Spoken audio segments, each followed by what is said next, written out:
Peter, you've just signed a contract extension with the club for 2 years. Is it something you're pleased to get done? Yeah, my contract was up at the end of the season, and one of the things that I've said all along is that I'm not in a rush to get out of here.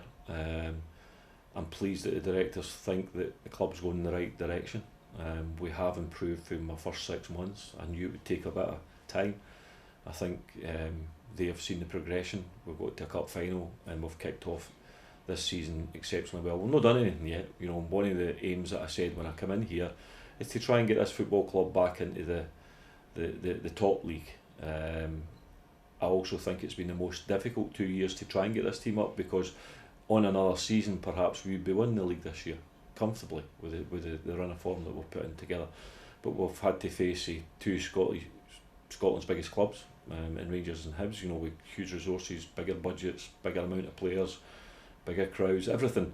But we've stood up well against them, and to say in the turn of the year that we're still up there challenging or round about them is great credit to the players, because if you look at below us, there's a points tally, maybe 12 between us and the team in 4th or 5th or whatever, so that's great. And I set them a target beginning of the season to try and get 60 points to make sure we were playoff, because we missed out last season, and we're well on target for that. But this is a great place to come. I've had an association with Falkirk as a younger man.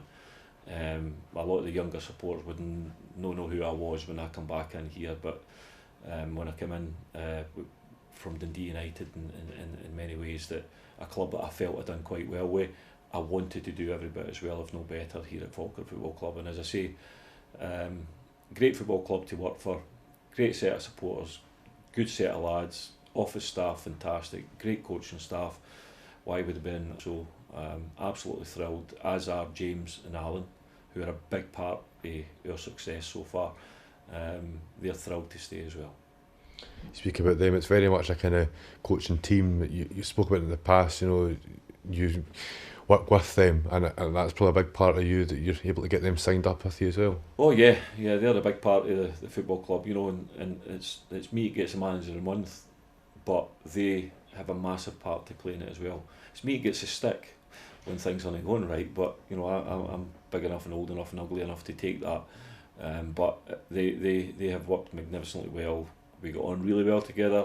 We work along the same wavelength of how football should be played, how training should be structured, and James and Alan have done magnificently well, and I can't ask for any more from any coaching staff that I've had. So these two guys work all the hours under the sun for this football club. They're putting a lot into it. They will eventually, when I finish up, they will go into bigger and better things, and hopefully it could maybe be here at Falkirk, who knows, but certainly they're more than happy to play their part here. And I think with AIM signing the new contract, it shows you their commitment to Falkirk, and that's what you need. You need commitment when you're trying to go through a project to try and get to where you want to go. You speak of that kind of continuity. I mean, even a lot of the players are on deals here now that will see them here at least next year. And is that obviously probably a big part of it as well? Yeah, we want to keep the best players here, and there'll be some others that we have to speak to try and keep them here for longer and things like that as well. But at the end of the day, they've got to be wanting to be here. I want to be here, so I've signed a new contract. I want players who want to be here, and we've got still some fantastic young players come through. Ahara's broke through, Ryan Blair's broke through for a period. Tony Gallagher will get a longer run eventually as well, and there's one or two others bubbling under the surface as well who are maybe due a chance. So although we recognise that we've brought in quite a bit of experience, we're still very much look after the youth side and give them opportunities, and that's all a young player wants, is an opportunity. So as I say, we've the future's bright in my opinion just now. We have to keep working very, very hard to keep it that way.